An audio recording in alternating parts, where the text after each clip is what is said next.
Good afternoon, welcome. Proverbs 10:4 says, "Idle hands make one poor, but diligent hands bring riches."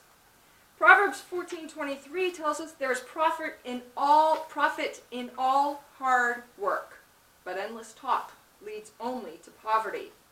And Proverbs 21:5 says, "The plans of the diligent certainly lead to profit, but anyone who is reckless certainly becomes poor." All of these tell us one thing. Hard work brings dignity. It doesn't just bring wealth. By helping the homeless and underserved in our community, we're building a stronger community, a community filled with dignity where everyone has a home, has food, has hope for their future.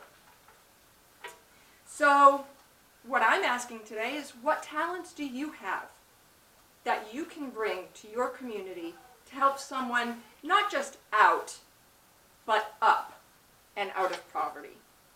Today I'm going to give a quick analysis of the homeless crisis, the causes and effects of it, and then look at the possible solutions, of which there are many actually. There is an ongoing crisis of poverty in this country. Millions of people are affected every year, including a rising number of families. Homelessness, according to the National Law Center on Homelessness and Poverty, 36% of families now constitute those who are in sheltered homes. That is tragic. I saw this firsthand today as I went down to church under the bridge to feed the homeless. We handed out 200 hot dogs, 200 corn dogs, 4 cases of water, and countless bags of clothes, along with a lot of prayer and love. These people need our help, and it's our duty to help them. One of the reasons this is happening, according to the National Low Income Housing Coalition, is that there is a lack of affordable housing. This is at the heart of the ongoing crisis. If you don't have those basic needs, you don't have hope.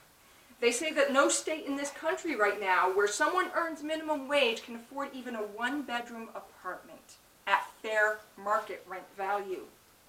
There's also fewer shelter beds than homeless. The Continuums of Care, it's an agency responsible for tracking the homeless populations throughout the country. In 2013, their report said that 62% have more homeless than beds. In Los Angeles, California, 78% of people did not have shelter on any given night. Whereas in Albuquerque, New Mexico, there were only 24%. Why is that, I suppose? The lack of housing, the lack of shelter, those are 2 reasons, 2 causes that this is going on. The other cause is people are not willing to look. They're not willing to see that we have a problem in this country that needs help, and that if we all work together, we could help. There is a loss of hope, and a lot of the homeless have either given up and are not willing to seek the help anymore because they've been through so much, or they just don't know where to find it because there's so many hoops to go through for a lot of them. So the solution is in all of us. We all have ways we can help. All of us have a gift that we can bring. James 2:15-16, "If a brother or sister is without clothes and lacks daily food, and one of you says to them, 'Go in peace, keep warm and eat well,' but you don't give them what the body needs, what good is it?" What good indeed? The basic needs of the community need to be met first. Maslow's hierarchy says that there are different needs that we all need to get to. The most bottom and basic is our basic needs. Our physiological needs for food, air, shelter, water, these things that we need to sustain life, can be some of the hardest things that the low-income and homeless people can get. But there are organizations out there taking care of that. Organizations like Mission Possible, who sponsor Church Under the Bridge, they bring churches into their community to help feed, to help clothe, and to give some sort of hope to those in their community.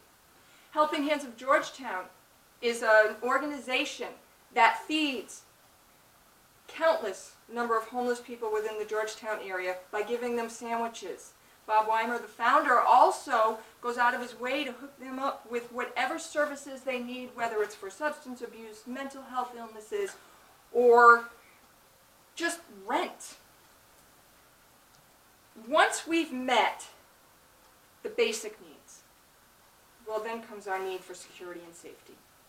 So how do we help these families, these individuals, with their security and safety? How do we fill that need for them? One way is to give them work. I have a friend, Alicia Tandy, who brought an idea to me. And it is an idea that has sparked a lot of things in my own head. The idea is, she is a caterer who is willing to put the homeless and underserved to work. She's willing to give them an honest day's work, to give them that dignity, to give them that help to fulfill those basic needs. In doing that, it gives them that sense of security, to know that they have somewhere they can go for help, to know that they have somewhere they can go to work and to bring something of worth to the community. This is an incredible idea, and it spawned off other things, such as a place to retrain the workforce. There are so many, not just the homeless and underserved, but seniors who have been losing their jobs, who still are viable work candidates, but don't have the skills in today's society to cover them. So give them a place. It's a place of hope. It's a place of learning. Give them a place that fulfills those needs, to bring in special training courses, to bring in special courses for basic life needs. I'm currently taking Financial Peace University, and I can honestly tell you that giving this course to those in need would so greatly help them and give them some sort of foundation to stand on for their financial futures. And that will help bring them up. Not just give them a handout, but bring them up. Imagine being able to offer the least, the last, and the lost hope for a better life. Hope for the future that God intended and promised them. Imagine being able to give families a safe place to call home, food on the table, all of the basic necessities taken care of. And then to also give them the dignity and self-worth of work, of training them to be able to do something with their lives that gives them hope, that gives them a way forward, and gives them enough of a push that they pay it forward and help somebody else who needs that. Imagine if we brought this visualization to life and the crime rates started dropping. Because why would you have to steal or hurt somebody to get food anymore? Why would you have to sleep outside and risk the cops bringing you in and giving you a prison record that would stop you from employment? Now what happens if we don't do this? Well, more families without a safe place to call home, more people sleeping on the streets, kids who won't get their education.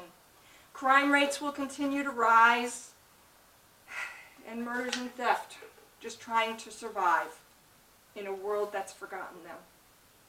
There are many homeless and low income who are lost, scared, and hopeless. They don't see a way out of where they are now, but we can change that just by being involved.